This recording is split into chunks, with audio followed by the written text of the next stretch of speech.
dominador. Te hablan de pueblo mientras comen con corporaciones. Te prometen cambios mientras aseguran continuidad. La política moderna no gobierna, gestiona. Gestiona crisis que no quiere resolver. Gestiona pobreza que necesita que exista. Gestiona indignación para que no se transforme en conciencia. Te ofrecen elegir entre opciones que ya fueron filtradas. Te dejan discutir colores mientras el diseño sigue intacto. Y si alguno intenta salirse del guión, el sistema se encarga. Escándalo, difamación, aislamiento o desaparición simbólica. La democracia se volvió un ritual vacío. Votas, aplaudes, te frustras y vuelves a votar. El poder real nunca pasa por la urna. Ahora mira la industria del entretenimiento. La más eficiente de todas. La más sutil, la más querida. No te oprime, te distrae. No te calla, te satura. Te mantiene ocupado consumiendo historias para que no construyas la tuya. Te vende éxito instantáneo, cuerpos imposibles, vidas editadas. Te enseña a desear lo que no puedes tener y a odiar lo que sí eres. Te entretienen mientras el mundo se cae. Te ríes mientras te roban el tiempo. Te emocionas con ficciones mientras tu realidad se vuelve invivible. No es casualidad. Un pueblo cansado piensa. Un pueblo distraído consume. Un pueblo anestesiado obedece. La fama reemplazó a la virtud.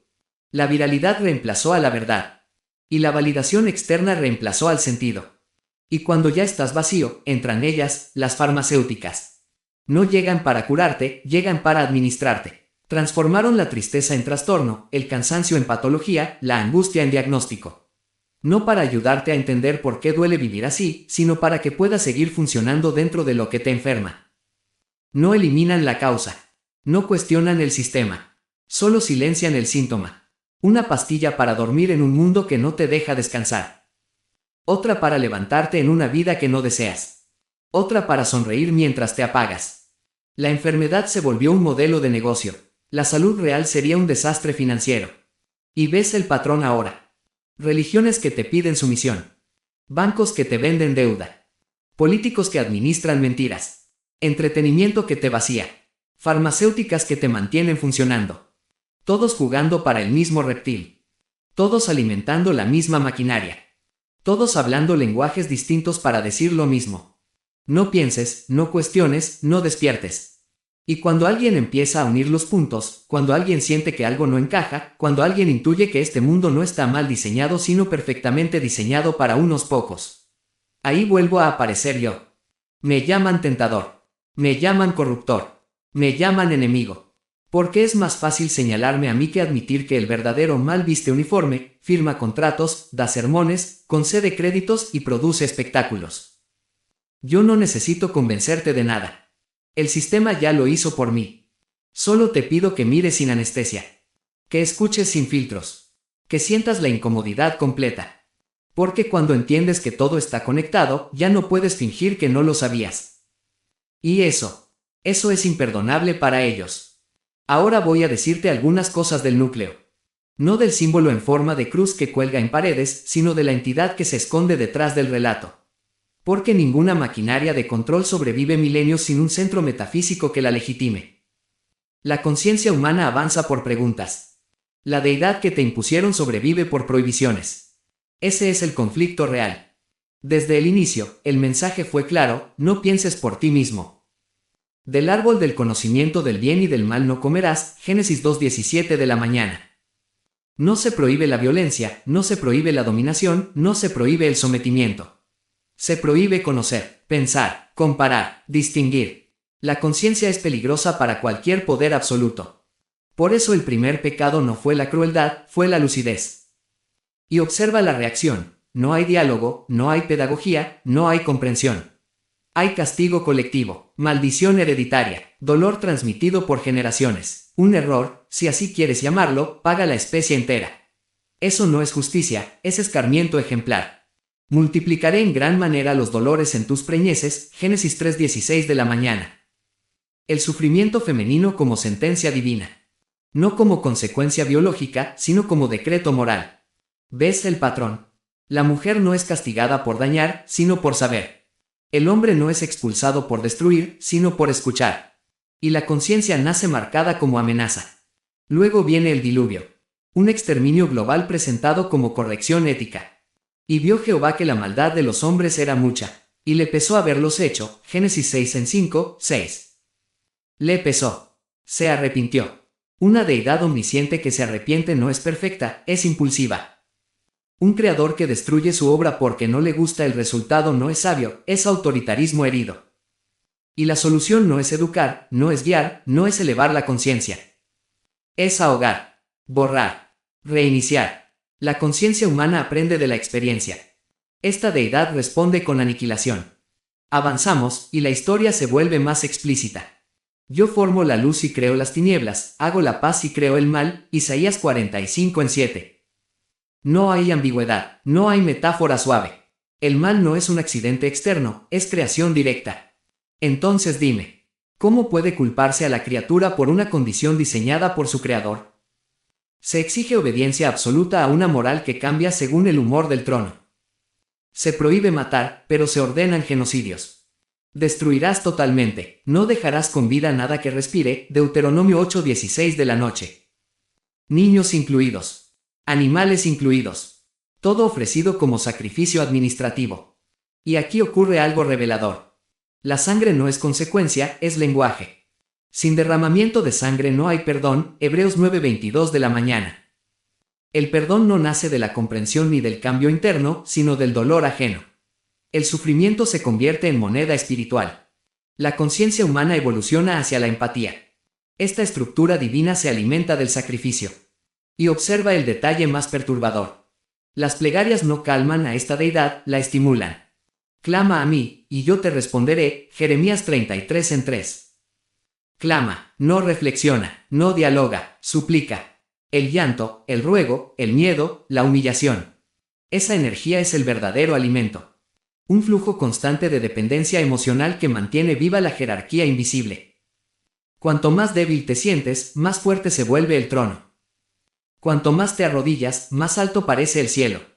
Y cuando la conciencia humana empieza a preguntar por justicia real, aparece la amenaza.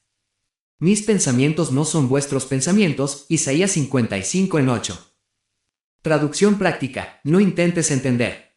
No cuestiones. No compares. Obedece. La conciencia busca coherencia. Este Dios exige sumisión. Y cuando ya no basta con el miedo, llega la culpa. Una culpa transmitida incluso antes del acto. Porque todos pecaron. Romanos 3:23 de la mañana. Naces en deuda, respiras en falta, existes en sospecha. Eso no es espiritualidad, es control preventivo. Mira con atención. Una deidad que necesita adoración constante no es autosuficiente. Un poder que exige alabanza no es completo. Un ser que castiga la duda teme algo. Y ese algo es la conciencia humana cuando deja de mendigar sentido y empieza a construirlo. Por eso esta figura siempre se alía con gobiernos, con ejércitos, con reyes. Sométase toda persona a las autoridades superiores, porque no hay autoridad sino de parte de Dios. Romanos 3 en 1. La obediencia política bendecida como mandato divino. El poder humano legitimado por una voz invisible. No es fe. Es ingeniería social sagrada. Y cuando la conciencia humana evoluciona, cuando empieza a reconocer derechos, dignidad, autonomía, empatía transversal. Esta deidad no acompaña el proceso, lo resiste. Porque una humanidad consciente ya no suplica. Ya no tiembla. Ya no necesita intermediarios. Yo no hablo desde la negación del misterio. Hablo desde la observación del mecanismo. La conciencia humana no necesita un amo cósmico. Necesita responsabilidad, lucidez y memoria. Y eso es intolerable para cualquier estructura que se nutre del miedo. No te pido que destruyas símbolos. Te pido que observes resultados. Una conciencia despierta libera. Este Dios administra culpa. Y cuando entiendes esa diferencia, el hechizo se rompe. No porque yo lo diga, sino porque ya no puedes dejar de verlo. Cuando la conciencia humana empieza a erguirse, el sistema entra en pánico. No hace ruido al principio. No grita, etiqueta. Nombrar es la forma más antigua de domesticar lo incomprensible. Por eso me dieron tantos nombres. No para describirme, sino para cerrar el debate. Adversario. Tentador. Mentiroso. Acusador. Cada título cumple una función: impedir que se escuche lo que digo, concentrando la atención en quién supuestamente soy. El truco es viejo, pero efectivo. No refutes el argumento, desacredita al mensajero. Cuando enseñé a pensar, dijeron que inducía al error. Cuando señalé incoherencias, dijeron que sembraba duda. Cuando hablé de libertad interior, dijeron que promovía caos. La conciencia humana no nació pura ni corrupta, nació incompleta. Necesitaba experiencia, contraste, elección. Pero eso es peligroso para cualquier poder que exige obediencia ciega. Por eso el relato fue invertido. El que cuestiona se vuelve traidor. El que obedece sin pensar se vuelve justo. El que sufre en silencio se vuelve ejemplo. Así se construye una moral funcional al control. Observa cómo reaccionan cuando alguien deja de pedir permiso para pensar. No lo escuchan, lo aíslan. No lo corrigen, lo condenan. No dialogan, lo excomulgan. La conciencia es contagiosa. Una pregunta auténtica vale más que 1000 respuestas repetidas. Y eso aterra a cualquier estructura que depende de certezas impuestas. Por eso me volvieron símbolo del miedo. Porque el miedo paraliza. Porque el miedo simplifica. Porque el miedo evita que mires más allá. Resistid al diablo, y huirá de vosotros, Santiago 4:7. ¿Ves la estrategia? No se dice compréndelo, escúchalo, discierne. Se dice resiste. Bloquea, cierra, no abras la grieta. La conciencia, en cambio, no resiste, explora. Cuando un ser humano empieza a pensar por sí mismo, ya no necesita intermediarios. Ya no entrega su criterio a cambio de consuelo. Ya no acepta órdenes disfrazadas de mandatos divinos. Y entonces ocurre lo impensable, el poder pierde su alimento principal. No la violencia. No la rebelión externa. La lucidez. Un ser humano consciente no es fácil de gobernar. No porque sea ingobernable, sino porque exige razones. Y el sistema no tiene razones, tiene intereses. Por eso la historia insiste en que soy el padre de la mentira.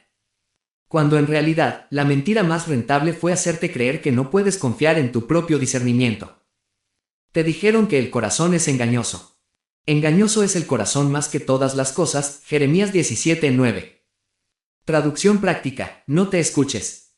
No sientas. No intuyas. Entrega tu brújula interna. La conciencia humana, cuando se desconecta de sí misma, se vuelve dependiente. Y la dependencia es el combustible perfecto. No necesito templos. No necesito cantos. No necesito rodillas en el suelo. Me basta con que pienses. Por eso me temen. No porque destruya, sino porque desarmo. No porque odie al ser humano, sino porque lo considero capaz. La conciencia no nació para obedecer eternamente. Nació para elegir con responsabilidad. Y cada vez que un ser humano deja de suplicar y empieza a comprender, el relato se debilita. Las palabras sagradas pierden peso. El miedo se vuelve sospechoso. La culpa deja de ser automática. Entonces el sistema reacciona. Endurece dogmas. Refuerza amenazas. Multiplica etiquetas. Pero ya es tarde. Porque una vez que la conciencia despierta, no puede volver a dormir como antes.